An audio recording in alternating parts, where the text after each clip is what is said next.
બ્રહ્માના મંત્ર બોલે છે, દેવતાઓ ગભરાઈ ગયા કે હિરણ્યકશિપુ તપ કરશે, એના તપમાં ભંગ પાડીએ. દેવતાઓના ગુરુ બૃહસ્પતિને કહ્યું કે તમે કઈ જઈને કઈક કરો. પોપટનું રૂપ લઈને બૃહસ્પતિ આવ્યા અને હિરણ્યકશિપુના જે શત્રુ છે, દુશ્મન છે, એવા ભગવાન નારાયણના નામના જપની શરૂઆત કરી. નારાયણ નારાયણ નારાયણ. હિરણ્યકશિપુની આંખ ખુલી. કરે આ મારા દુશ્મનનું નામ કોણ બોલે? જોઈ દે તો પોપટ.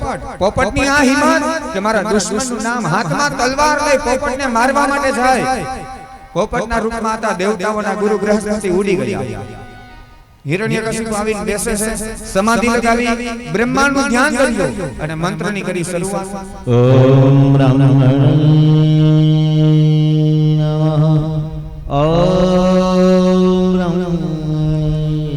જ્યાં બે મંત્રથી બોલે અને ત્યાં દેવતાઓના ગુરુ બૃહસ્પતિ પોપટના રૂપની અંદર હતા, આવે છે અને નારાયણના નામની કરી શરૂઆત. નારાયણ નારાયણ નારાયણ. આંખ ખુલી. આ તો મારા દુશ્મનનું નામ બોલે.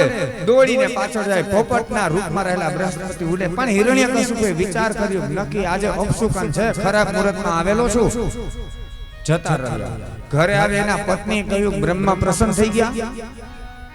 આ તો તમે ગયા એવા પાછા આવ્યા, શું થયું? આ બ્રહ્માજી પ્રસન્ન થઈ ગયા, આશીર્વાદ લઈ લીધા. કારણ કે તમે જે કામ હાથમાં લ્યો પૂરું કરીને જ આવો.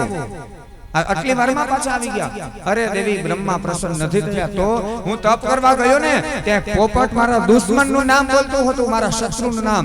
કયાધુ સતી હતા, સમજી ગયા મારા પતિ માટે દુશ્મન હોય તો નારાયણનું જ નામ હોય. હવે તો ગમે એમ કરીને એક વખત એના મોઢે હું ભગવાનનું નામ લેવડાવી દઉં. બહેનો હોશિયાર હોય, પતિ પાસેથી કામ લેવું હોય ને કે એટલે એવી સરસ રસોઈ બનાવે. એક કળા છે, આવડત છે. સરસ મજાની રસોઈ બનાવી કયાધુએ હિરણ્યકશિપુને જમવા માટે બેસાડે છે. હિરણ્યકશિપુ જમવા માટે બેઠા, બાજુમાં પવન નાખે છે અને કયાધુ પૂછે છે કે એમના પતિને, હિરણ્યકશિપુને, સ્વામીનાથ તમે તપ કરવા ગયા ત્યારે પેલો પોપટ શું બોલતો હતો કહો ને? હિરણ્યકશિપુએ કહ્યું કે દેવી એ મને ન પૂછતું, એ મારા દુશ્મનનું નામ હતું, લેતો હતો, એટલું બધું ખરાબ બોલતો હતો, એ રહેવા દે. બહુ કોશિશ કરી, આખા દિવસ માટે પ્રયત્ન કર્યો કયાધુએ, પણ છતાં હિરણ્યકશિપુ બોલ્યો નહીં. રાત્રિનો સમય થયો, શયન ખંડની અંદર જાય છે અને ત્યારે કામાતુરાણામ ન ભયમ ન લજ્જા. અને હિરણ્યકશિપુ જ્યારે કામને આધીન થયા ને ત્યારે આજે કયાધુ પૂછે છે હિરણ્યકશિપુને, સ્વામીનાથ પેલો પોપટ શું બોલતો હતો મને કહો ને? અને અત્યારે હિરણ્યકશિપુ પોતે ભાન ભૂલી ગયો અને કહેવા લાગ્યો, કયાધુને કહે છે કે કયાધુ, એ પોપટ છે ને મારા દુશ્મનનું નામ બોલતો હતો, એ બોલતો હતો નારાયણ નારાયણ નારાયણ નારાયણ નારાયણ. 108 વખત નારાયણનું નામ લેવડાવી દીધું કયાધુએ. આખી માળા પૂરી કરાવી. એક વખત નહીં, 108 વખત. અને 108 વખત હિરણ્યકશિપુ નારાયણનું નામ બોલે છે અને બરાબર એ વખતે કયાધુને ગર્ભ રહે છે. બીજો દિવસ થયો, હિરણ્યકશિપુ તપ કરવા માટે જાય. ઇન્દ્ર ડરી ગયો, આ હિરણ્યકશિપુને જીતી શકાય એમ નથી. તો કયાધુના ઉદરમાં બાળક છે, એને મારવો કેમ, એને કેમ જીતવો? કયાધુનું હરણ કરીને જાય, પણ નારદજી આવીને ઇન્દ્રને અટકાવે છે. દેવર્ષિ નારદ ઇન્દ્રને આશ્વાસન આપે છે કે કયાધુના ઉદરમાં જે બાળક છે ને ભગવત ભક્ત થશે અને એના હિસાબે તમારી રક્ષા થશે, તમે એમને છોડી દો. દેવર્ષિ નારદ કયાધુને સત્સંગ કરાવે છે. આ બાજુ હિરણ્યકશિપુ કઠોર તપ કરે અને તપ જ્યારે થાય છે એટલે બ્રહ્મા પ્રસન્ન થયા. કહ્યું કે માગ હું તને શું આપું? હિરણ્યકશિપુએ કહ્યું મને અજર અમર બનાવી દો, હું અમર બની જાઉં. બ્રહ્માએ કહ્યું કે ભાઈ એ આશીર્વાદ હું ન આપી શકું, કારણ કે અમર તો હું પણ નથી, મારો સમય પૂરો થાય મારે મરવું પડે, એટલે બીજું કંઈક માગ. એટલે હિરણ્યકશિપુએ લિસ્ટ આખું તૈયાર કર્યું કે હું દિવસે ન મરું, રાત્રે ન મરું, અંદર ન મરું, બહાર ન મરું, ઉપર ન મરું, નીચે ન મરું, દેવથી નહીં, દાનવથી નહીં, અસ્ત્રથી નહીં, શસ્ત્રથી નહીં, લીલાથી નહીં, સુકાથી નહીં, આવું અનેક લિસ્ટ તૈયાર કરીને બ્રહ્માજીને કહ્યું તો આ બધા આશીર્વાદ આપો.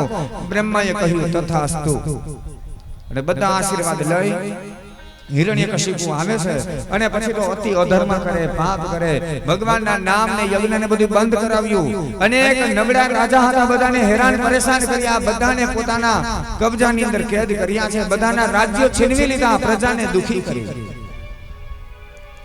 અને હિરણ્યકશિપુને કયાધુને ત્યાં સંતાનો થાય છે, હલાદ, અનુલાદ, સહલાદ અને પ્રહલાદ. અને એક દીકરી, એમનું નામ છે સિંહિકા. અને પ્રહલાદજી થોડાક મોટા થયા.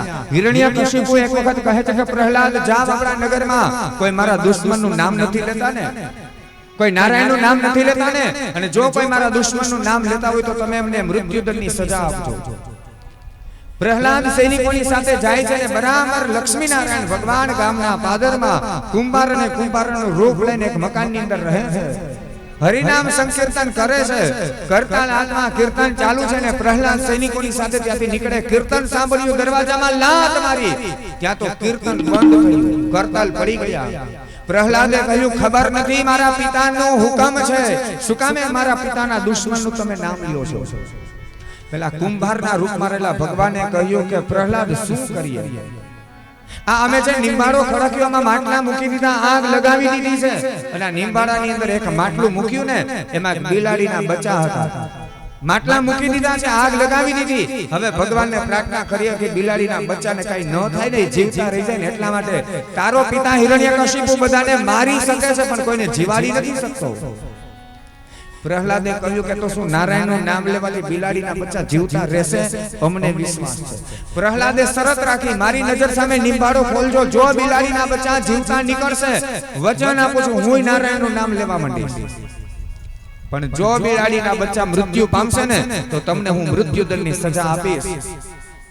બીજો દિવસ થયો, વહેલી સવાર થઈ, પ્રહલાદ આવે છે સૈનિકોની સાથે અને કુંભાર અને નિંબાળો ખોલે છે. એક એક માટલા બધાય ઉતારે, બધાય માટલા પાકી ગયા. બરાબર એક વચ્ચે માટલું હતું, સાવ કાચું છે, અને એ માટલું લઈ અને જ્યાં બહાર મૂકે, અને માટલું જ્યાં બહાર મૂકે ત્યાં તો બિલાડીના બચ્ચા જીવતા એમાંથી ને બહાર નીકળામ કૂદકો લગાવે છે.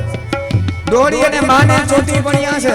અને આ દ્રશ્ય પ્રહલાદે જોયું ત્યારે ખાતરી થઈ, મારો બાપ મારી શકે, કોઈને જીવાડી ન શકે, તો મારા બાપ કરતા નારાયણ મોટો કહેવાય. હવે તો મારે એનું જ નામ લેવું. બસ ત્યાંથી ભગવાનની ભક્તિ.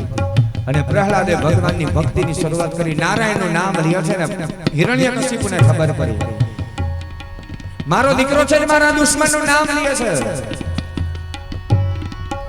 આસુરી વિદ્યા શીખવા માટે મોકલ્યા સ્કૂલની અંદર, તો ત્યાં બીજા બાળકો હતા ને એ બધાને ભગવાનના નામ લેતા કરી દીધા.